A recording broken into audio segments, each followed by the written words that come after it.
Panthers, and welcome back for one of our very last chapters of The Lightning Thief. We're now on chapter 21, and there are only 22, so we are very close to ending this story. What do you think? Have you liked it so far?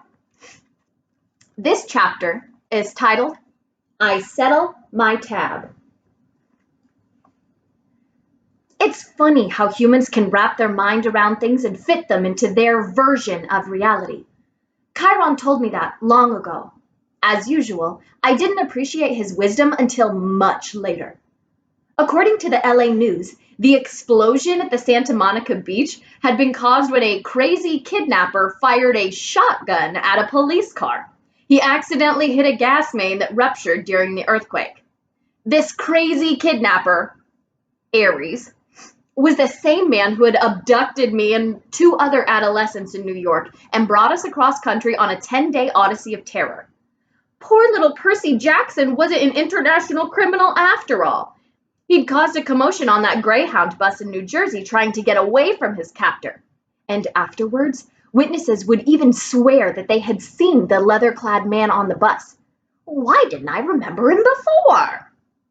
The crazy man had caused the explosion in the St. Louis Arch. After all, no kid could have done that. A concerned waitress in Denver had seen the man threatening his abductees outside her diner, gotten a friend to take a photo, and notified the police, and then finally, brave Percy Jackson, I was beginning to like this kid, had stolen a gun from his captor in Los Angeles and battled him, shotgun to rifle, on the beach. Police had arrived just in time. But in the spectacular explosion, 5 police cars had been destroyed and the captor had fled. No fatalities had occurred, and apparently Percy Jackson and his 2 friends were safely in police custody. The reporters fed us the whole story. We just nodded and acted tearful and exhausted, which wasn't hard. And we played victimized kids for the camera.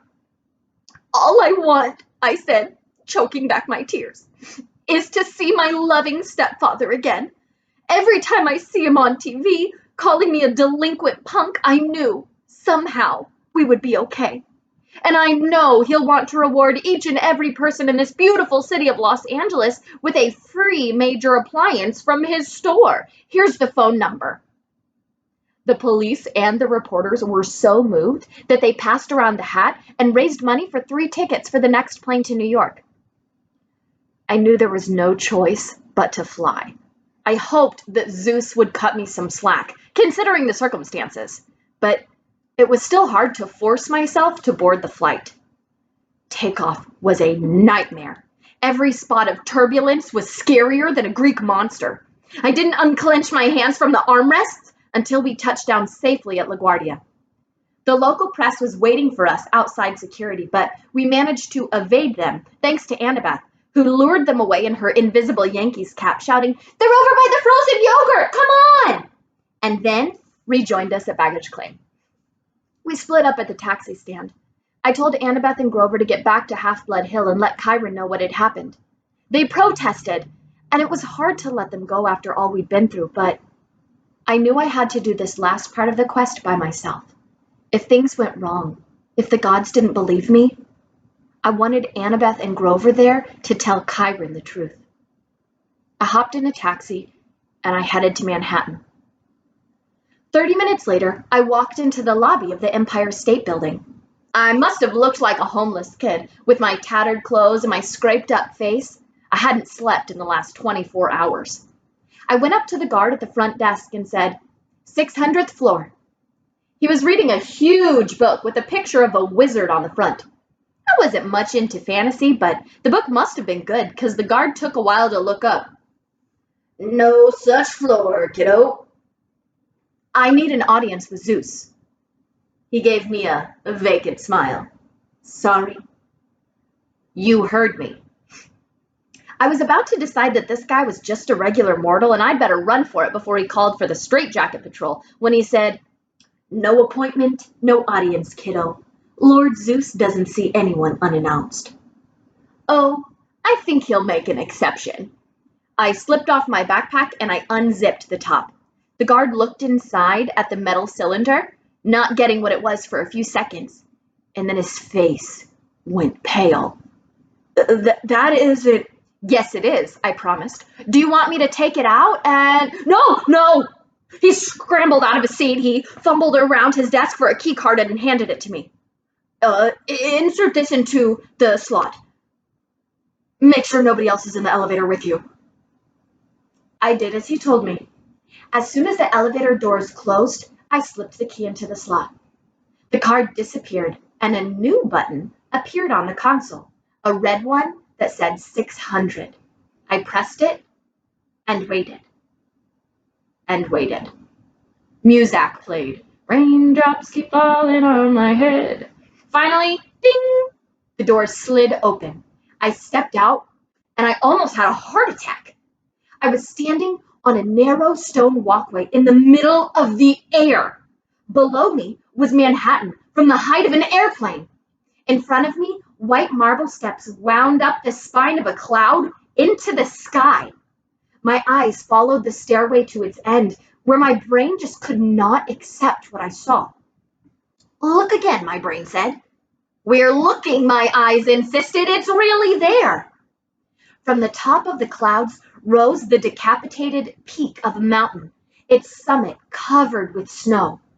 Clinging to the mountainside were dozens of multi-leveled palaces, a city of mansions, all with white columned porticos, gilded terraces, and bronze braziers glowing with 1,000 fires. Roads wound crazily up to the peak, where the largest palace gleamed against the snow. Precariously perched gardens bloomed with olive trees and rose bushes. I could barely make out an open-air market filled with colorful tents, a stone amphitheater built on the side of the mountain, a hippodrome, and a coliseum on the other. It was an ancient Greek city, except it wasn't in ruins. It was new and clean and colorful, the way that Athens must have looked 2,500 years ago. This place can't be here, I told myself. The tip of a mountain hanging over New York City like a billion-ton asteroid? How could something like that be anchored above the Empire State Building in plain sight of millions of people and not get noticed? But here it was. And here I was. My trip through Olympus was a daze. I passed some giggling wood nymphs who threw olives at me from their garden. Hawkers in the market offered to sell me ambrosia on a stick, a new shield, and a genuine glitter weave replica of the golden fleece as seen on Hephaestus TV. The 9 muses were tuning their instruments for a concert in the park where a small crowd gathered, satyrs and naiads and a bunch of good-looking teenagers who might have been minor gods and goddesses. Nobody seemed worried about an impending civil war. In fact, everybody seemed to be in a pretty festive mood. Several of them turned to watch me pass and whispered to themselves. I climbed the main road toward the big palace at the peak. It was a reverse copy of the palace in the underworld. There, everything had been black and bronze, but here, everything glittered white and silver. I realized Hades must have built his palace to resemble this one. He wasn't welcomed in Olympus except on the winter solstice, so he had built his own Olympus underground. Despite my bad experience with him, I felt a little sorry for the guy. To be banished from this place seemed really unfair. It would make anyone bitter. Steps led up to a central courtyard. Past that, the throne room. Room wasn't really the right word. The place made Grand Central Station look like a broom closet. Massive columns rose to a domed ceiling, which was gilded with moving constellations. 12 thrones, built for beings the size of Hades, were arranged in an inverted U, just like the cabins at Camp Half-Blood. An enormous fire crackled in a central hearth pit. The thrones were empty, except for 2 at the end, the head throne on the right, and the one to its immediate left. I didn't have to be told who the 2 gods were that were sitting there, waiting for me to approach. I came towards them, my legs trembling. The gods were in giant human form, as Hades had been, but I could barely look at them without feeling a tingle, as if my body were starting to burn.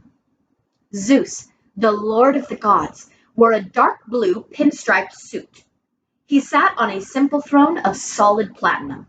He had a well-trimmed beard, marbled gray and black like a storm cloud. His face was proud and handsome and grim, his eyes a rainy gray. As I got nearer to him, the air crackled and it smelled of ozone. The god sitting next to him was his brother, without a doubt, but he was dressed very differently. He reminded me of a beachcomber from Key West. He wore leather sandals, khaki Bermuda shorts, and a Tommy Bahama shirt with coconuts and parrots all over it. His skin was deeply tanned, and his hands scarred like an old-time fisherman's. His hair was black, like mine. His face had that same brooding look that had always gotten me branded a rebel. But his eyes, sea green, like mine, were surrounded by sun crinkles that told me that he smiled a lot too. His throne was a deep-sea fisherman's chair. It was the simple, swiveling kind, with a black leather seat and a built-in holster for a fishing pole. Instead of a pole, though, the holster held a bronze trident, flickering with green light around the tips. The gods weren't moving or speaking, but there was tension in the air, as if they had just finished an argument. I approached the fisherman's throne, and I knelt at his feet. Father. I dared not look up. My heart was racing. I could feel the energy emanating from the two gods. If I said the wrong thing, I had no doubt that they could blast me into dust. To my left, Zeus spoke. Should you not address the master of this house first, boy? I kept my head down, and I waited. Peace, brother, Poseidon finally said. His voice stirred my oldest memories, the warm glow I remembered as a baby, the sensation of this god's hand on my forehead. The boy defers to his father. This is only right. You still claim him then? Zeus asked, menacingly. You claim this child whom you sired against our sacred oath. I have admitted my wrongdoing, Poseidon said. Now, I would hear him speak. Wrongdoing. A lump welled up in my throat. Was that all I was? A wrongdoing? The result of a god's mistake? I have spared him once already, Zeus grumbled, daring to fly through my domain. Pah! I should have blasted him out of the sky for his impudence. And risk destroying your own master vault, Poseidon asked calmly. Let us hear him out, brother. Zeus grumbled some more. I shall listen, he decided. Then I shall make up my mind whether or not to cast this boy down from Olympus. Perseus, Poseidon said, look at me. I did, and I wasn't sure what I saw in his face. There was no clear sign of love or approval, nothing to encourage me. It was like looking at the ocean. Some days you couldn't tell what mood it was in, but most days it was unreadable, mysterious. I got the feeling that Poseidon really didn't know what to think of me. He didn't know whether he was happy to have me as a son or not. In a strange way, I was glad that Poseidon was so distant. If he had tried to apologize or told me he loved me or even smiled, it would have felt fake, like a human dad making some lame excuse for not being around. I could live with that. After all, I wasn't sure about him either. Address Lord Zeus, boy, Poseidon told me. Tell him your story. So I told Zeus everything, just as it had happened. I took out the metal cylinder, which began sparking in the sky god's presence, and I laid it at his feet. There was a long silence, broken only by the crackle of the hearth fire. Zeus opened his palm. The lightning bolt flew into it, and as he closed his fist, the metallic points flared with electricity until he was holding what looked more like the classic thunderbolt, a 20-foot javelin of arcing, hissing energy that made the hair on my scalp rise. I sense the boy tells the truth, Zeus muttered, but that Ares would do such a thing. It is most unlike him. He is proud and impulsive, Poseidon said. It runs in the family. Lord? I asked. They both said, yes. Ares didn't act alone. Someone else, something else, came up with the idea. I described my dreams and the feeling I had had on the beach, that momentary breath of evil that had seemed to stop the world and made Ares back off from killing me. In the dreams, I said, the voice told me to bring the bolt to the underworld. Ares hinted that he'd been having dreams too. I think he was being used, just as I was, to start a war. You are accusing Hades after all, Zeus asked. No, I said. I mean, Lord Zeus, I've been in the presence of Hades. This feeling on the beach was different. It was the same thing I felt when I got close to the pit. That was the entrance to Tartarus, wasn't it? Something powerful and evil is stirring down there. Something even older than the gods. Poseidon and Zeus looked at each other. They had a quick, intense discussion in ancient Greek. I only caught one word. Father. Poseidon made some kind of suggestion, but Zeus cut him off. Poseidon tried to argue, and Zeus held up his hand angrily. We will speak of this no more, Zeus said. I must go personally to purify this thunderbolt in the waters of Lemnos, to remove the human taint from its metal. He rose and he looked at me. His expression softened just a fraction of a degree. You have done me a service, boy. Few heroes could have accomplished as much. I had help, sir, I said. Grover Underwood and Anabaptist. To show my thanks, I shall spare your life. I do not trust you, Perseus Jackson. I do not like what your arrival means for the future of Olympus. But for the sake of peace in the family, I shall let you live. Thank you, sir. Do not presume to fly again. Do not let me find you here when I return, otherwise you shall taste this bolt, and it shall be your last sensation. Thunder shook the palace, and with a blinding flash of lightning, Zeus was gone. I was alone in the throne room with my father. Your uncle, Poseidon sighed, has always had a flair for dramatic exits. I think he would have done well as the god of theater. An uncomfortable silence. Sir, I said, what was in that pit? Poseidon regarded me. Have you not guessed?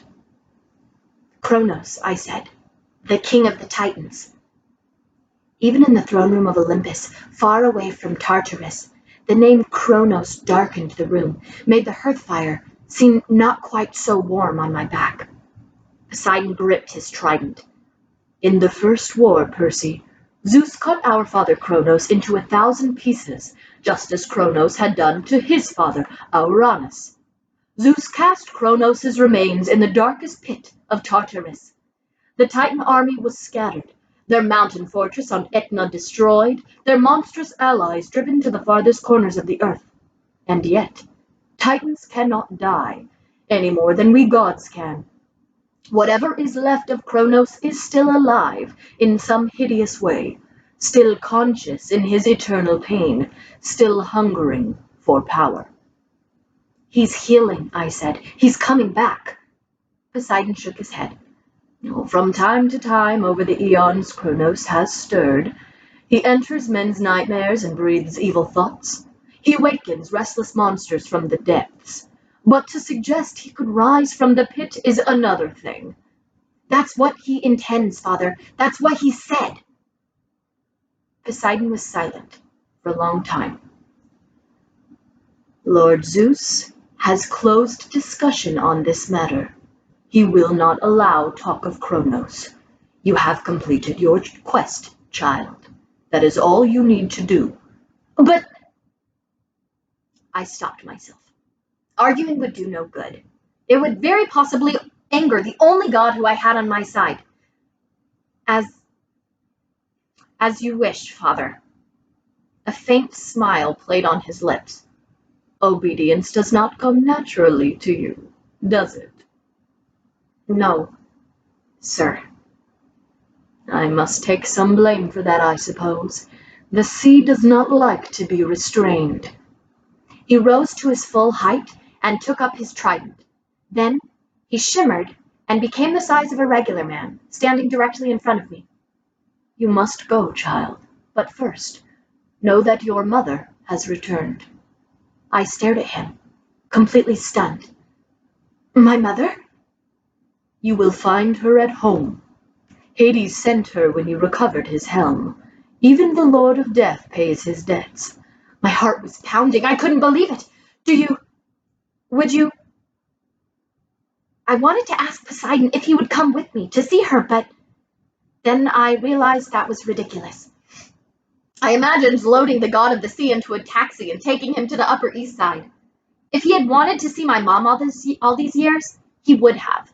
And there was smelly Gabe to think about. Poseidon's eyes took on a little sadness. When you return home, Percy, you must make an important choice. You will find a package waiting in your room. A package? You will understand when you see it. No one can choose your path, Percy. You must decide. I nodded, though I didn't know what he meant. Your mother is a queen among women, Poseidon said wistfully. I had not met such a mortal woman in 1,000 years. Still, I am sorry you were born, child. I have brought you a hero's fate, and a hero's fate is never happy. It is never anything but tragic. I tried not to feel hurt. Here was my own dad telling me that he was sorry I had been born. I don't mind, Father. Not yet, perhaps, he said. Not yet. But it was an unforgivable mistake on my part. I'll leave you then. I bowed awkwardly. I won't bother you again. I was 5 steps away when he called, Perseus. I turned. There was a different light in his eyes, a fiery kind of pride. You did well, Perseus. Do not misunderstand me. Whatever else you do now, know that you are mine. You are a true son of the sea god. As I walked back through the city of the gods, conversations stopped. The muses paused their concert. People and satyrs and naiads all turned toward me, their faces filled with respect and gratitude, and as I passed, they knelt, as if I were some kind of hero. 15 minutes later, still in a trance, I was back on the streets of Manhattan. I caught a taxi to my mother's apartment, and I rang the doorbell, and there she was, my beautiful mother, smelling of peppermint and licorice. The weariness and worry evaporated from her face as soon as she saw me. Percy! Oh, thank goodness, oh, my baby! She crushed the air right out of me. We stood in the hallway as she cried, and she ran her hands through my hair. I'll admit it, my eyes were a little misty, too. I was shaking. I was so relieved to see her. She told me she had just appeared at the apartment that morning, scaring Gabe half out of his wits. She didn't remember anything since the Minotaur and couldn't believe it when Gabe said that I was a wanted criminal, traveling across the country, blowing up national monuments. She had been going out of her mind with worry all day because she hadn't heard the news. Gabe had forced her to go into work, saying she had a month's salary to make up and that she'd better get started. I swallowed back my anger, and I told her my own story. I tried to make it sound less scary than it had been, but that wasn't easy. I was just getting to the fight with Ares when Gabe's interrupted from the living room. Hey, Sally! That meatloaf done yet or what? She closed her eyes. He isn't going to be happy to see you, Percy. The store's got 500,000 phone calls today from Los Angeles. Something about free appliances. Oh, yeah, about that, she managed a weak smile. Just don't make him angrier, all right? Come on. In the month I had been gone, the apartment had turned into Gabeland. Garbage was ankle deep on the carpet. The sofa had been reupholstered and beer cans, dirty socks, and underwear hung off the lampshades. Gabe and 3 of his big, goony friends were playing poker at the table. When Gabe saw me, his cigar dropped out of his mouth. His face got redder than lava. You got nerve coming here, you little punk! I thought the police... He's not a fugitive after all, my mom interjected. Isn't that wonderful, Gabe? Gabe looked back and forth between us. He didn't seem to think my homecoming was so wonderful. Well, bad enough I had to give back your life insurance money, Sally, he growled. Get me the phone, I'll call the cops. Gabe, no! He raised his eyebrows. Did you just say no? You think I'm gonna put up with this punk again? I could still press charges against him for ruining my Camaro. But he raised his hand, and my mother flinched. For the first time, I realized something. Gabe had hit my mother. I didn't know when or how much, but I was sure he had done it. Maybe it was going on for years when I wasn't around. A balloon of anger started expanding in my chest. I came toward Gabe, instinctively taking my pen out of my pocket. He just laughed. What, punk? You gonna write on me? You touch me and you're going to jail forever. You understand that? Hey, Gabe, his friend Eddie interrupted. He's just a kid. Gabe looked at him resentfully and mimicked in a falsetto voice, just a kid. His other friends laughed like idiots. Yeah, I'll be nice to you, punk. Gabe showed me his tobacco-stained teeth. I'll give you 5 minutes to get your stuff and clear out. After that, I call the police. Gabe, my mother pleaded.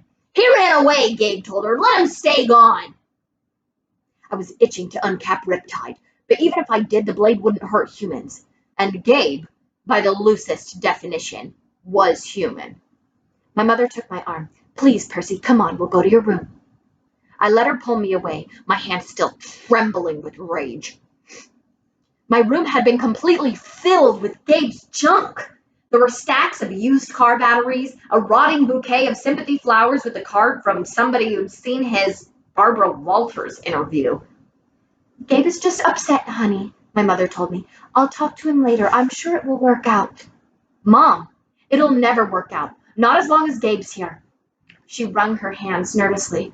I'll take you to work with me for the rest of the summer. In the fall, maybe there's another boarding school. Mom. She lowered her eyes. I'm trying, Percy. I need some time.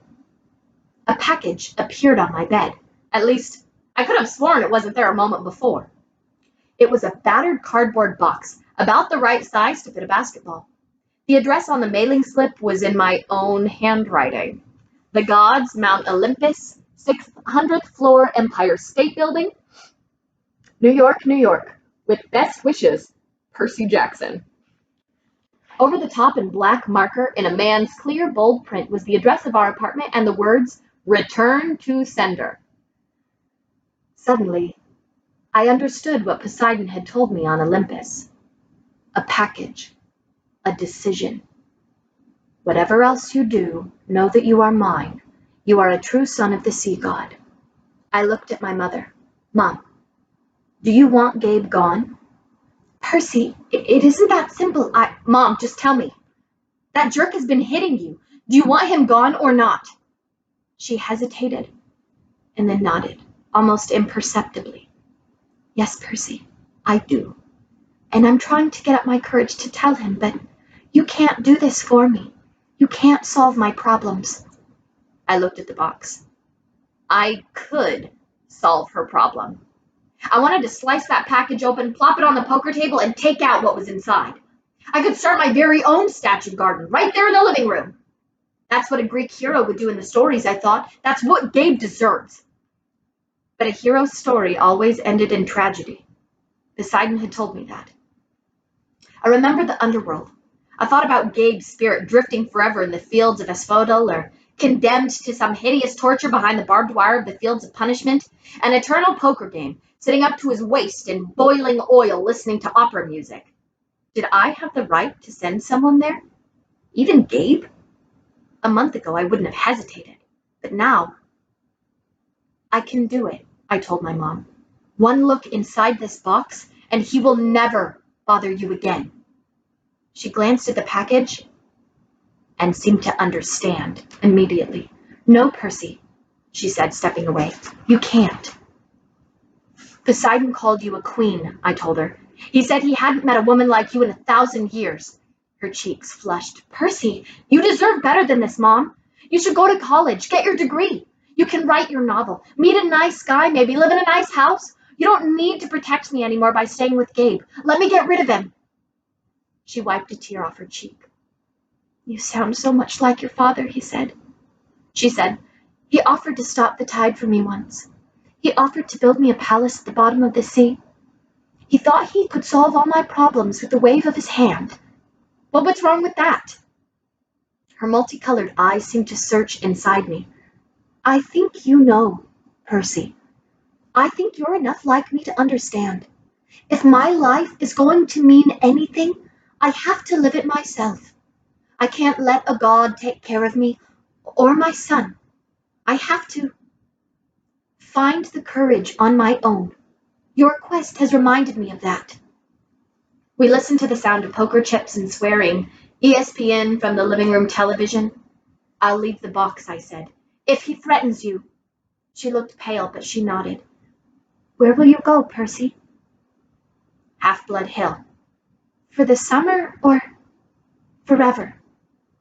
"Well, I guess that depends." We locked eyes, and I sensed that we had an agreement. We would see how things stood at the end of the summer. She kissed my forehead. "You'll be a hero, Percy. You'll be the greatest of all." I took one last look around my bedroom. I had a feeling that I would never see it again. Then I walked with my mother to the front door. "Leaving so soon, punk?" Gabe called after me. "Good riddance." I had one last twinge of doubt. How could I turn down the perfect chance to take revenge on him? I was leaving here without saving my mother. "Hey, Sally!" he yelled. "What about the meatloaf, huh?"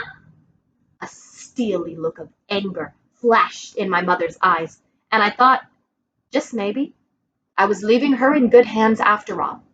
Her own hands. "The meatloaf is coming right up, dear," she told Gabe.